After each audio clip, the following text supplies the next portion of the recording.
Mahal kita bilang kaibigan, kalabin, at syempre, alam mo na yun.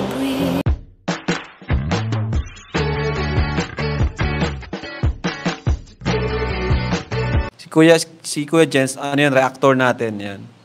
Official reactor. Hello mga kalingap! Welcome back sa aking YouTube channel, Discord Jens. So kung bago ka lang sa aking YouTube channel, huwag niyo pong kalimutang mag-subscribe at click the bell button para like updated sa bago upload na video. At huwag po nating kalimutang suportahan ng Butim Kalingap sa panguna ni Kuya Val Santos Matubang, Ate Edna Vlog at syempre Kalingap Rob. At pakisuportahan din po ang aming mga kasamahan sa Butim Kalingap. Nandiyan po ang K-Boys, Kalingap Partner, Kalingap Reactor, at lahat po ng charity vloggers sa buong Pilipinas na tumutulong sa mga kabayan natin na lahat mahihirap. Suportahan po natin lahat, guys. So ngayong araw mga kalingap, sa vlog na ito mga kalingap ay good vibes naman tayo mga kalingap. Nakakapagod na yung mga issues mga kalingap, lalo na marami na po nakakarating sa atin. Ang dami daw pong tinatamaan sa ating mga parinig mga kalingap, sa ating mga live, sa ating mga upload. So ang dami na po nagagalit mga kalingap. So ngayon good vibes naman muna tayo. Bigyan natin ng reaction video mga kalingap yung pagbasa po ni Jomar ng liham ni Carla, kasi ang dami po nagsasabi puro views daw po tayo mga kalingap, ano? So at least puro views lang, hindi puro pera, di ba mga kalingap? Ay sorry po, nadulas po ako, sorry po mga kalingap. Yung iba kasi mga kalingap tinatamaan puro views daw po tayo, so at least views lang, ano, hindi po pera. Mas mahirap kung pera yung habol natin mga kalingap, mas mahirap po yun. So, ayun mga kalingap, ano? So, huwag na po natin patagalin pa mga kalingap. Bigyan natin ng reaction video. Itong pagbasa po ni Jomar ng liham po ni Carla in 5, 4, 3, 2. Saan mo ba yun, ano? Bahala ka po dyan. Grabe siya. Lapit na rin eh. Di ba 23 ka? Ayun. Ay. Ay. Huwag mo na po kasi basahin yan. Akin na po. Ha? Ayun, nakita ko na.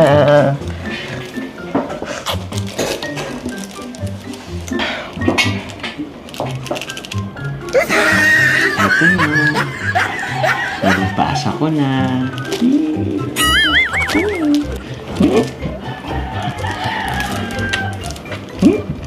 Huwag na po kasi yan basahin. Pampihira ka naman. Gumagawa ka ng letter tapos hindi babasahin. Saan ka naman nakikita nun? Ito po mga viewers ha. Babasahin na natin.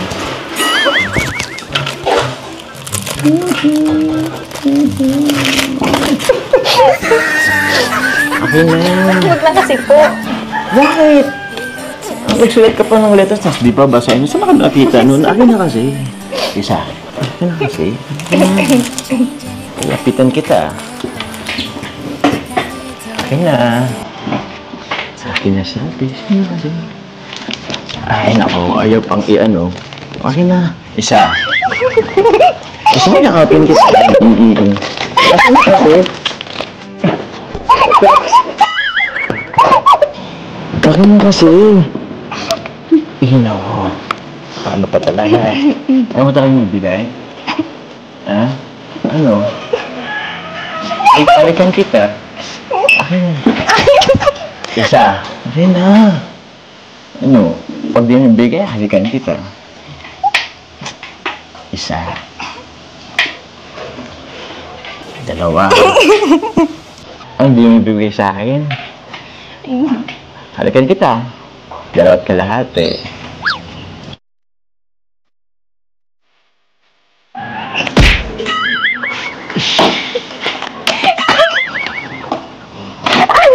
Sana di mo lang binigay sa akin.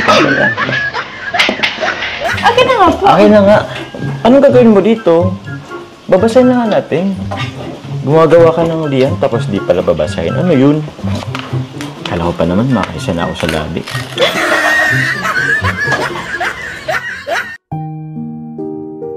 Ito may sabi pa. Sa dami ng gusto kong sabihin, hindi ko na alam kung paano sisimulan. Kulang naman ang salitang thank you lang. Gusto ko lang sabihin sa'yo na sobrang thankful kay Lord kasi nakilala kita. Ang simpleng puto vendor na kagaya ko ay nailog din sa'yo.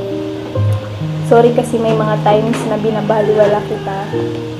Alam mo naman ang rason. Ayaw kong ma-fall sa'yo kasi alam kong love team lang ito. Kahit na noong pinakilala ka pa nila sa akin, ni Kuya Rab ay totoong crush na kita. Sa totoo lang, hanggang ngayon naman. Hindi ko pa rin naiwasan isipin yun. Pero bahala na. Basta ang importante, masaya ako pagkasama ka. At paniniwalaan ko na lang yung mga sinasabi mo. Salamat sa pagtitiis mo sa ugali ko, sa pagiging moody ko, at sa support mo on and off cam. Salamat sa paghatid sundo at paglilibre sa akin tuwing lumalabas tayo. Sana anuman ang maging dulo ng tambalan ito, walang magbabago sa atin. At andito lang ako hanggang suportahan ka sa lahat ng gusto mo. Mahal kita bilang kaibigan, kalagin, at syempre, alam mo na yun. Ingat palagi sa pag-scout. Soon, makakasama mo na ako dyan. Carla Del.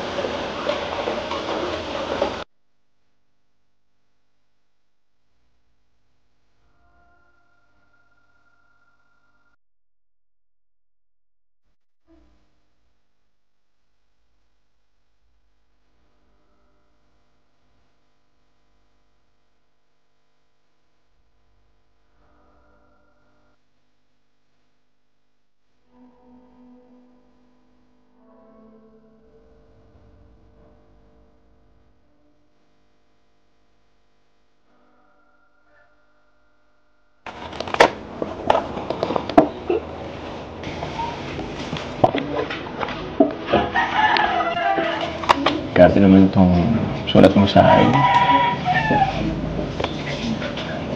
Pero,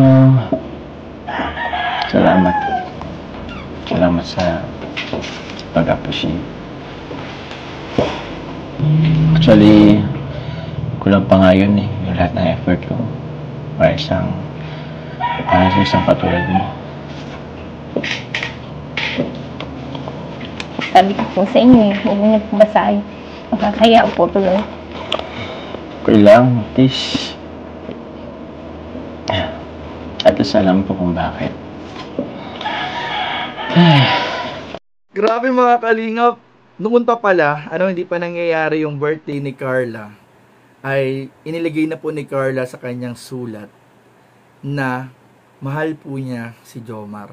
Mga kalingap. Hindi pa po nangyayari yung palitan ng I love you sa birthday po ni Carla, ay isinulat na po ni Carla doon sa kanyang liham para kay Joms na mahal niya ito mga kalingap. At bilang paglilinaw sa mga hindi po nakakaintindi o hindi po naintindihan yung binasang mensahe po ni Carla. Mahal kita bilang kaibigan, bilang ka-love team, at alam mo na yon. Mga kalingap, kung malhawak ang pag-unawa mo, iba ang ibig sabihin ng alam mo na yon. Kasi ang dami pong naninira, ang dami pong basher. May mga comments pa nga nakalagay na, ay mahal lang pala si Jomar bilang kaibigan, ay mahal lang pala si Jomar bilang ka-love team. So hindi nila naunawaan yung pangatlo, hindi nila narinig yung pangatlong sinabi po doon na mahal kita, alam mo na yun. Ganun po yun mga kalingap. Ang lahat ng nagmamahalan ay nag-uumpisa sa pagkakaibigan. Yung pagkakaibigan nila nag-umpisa sa love team. At alam mo na yun. Yun po yun mga kalingap. At talagang nakaka-touch po talaga mga kalingap yung liham po ni Carla na hindi na po napigilan po ni Jomar yung kapag buhos po ng kanyang luha sa sobrang naramdaman po niya talaga yung bawat mensahe pong isinulat po ni Carla para sa kanya. Kaya kahit ano pong mangyari mga kalingap, ang Jomcar po mga kalingap ay mananatiling matatag sa kabila ng mga nangyayari sa kanilang paligid. Subukin man sila ng mga ibang problema, ibang pagsubok sa kanilang love team, sa kanilang pagmamahalan sa totoong buhay, ay patuloy po natin suportahan ang love team ng Jomcar at syempre ang Team Kalingap.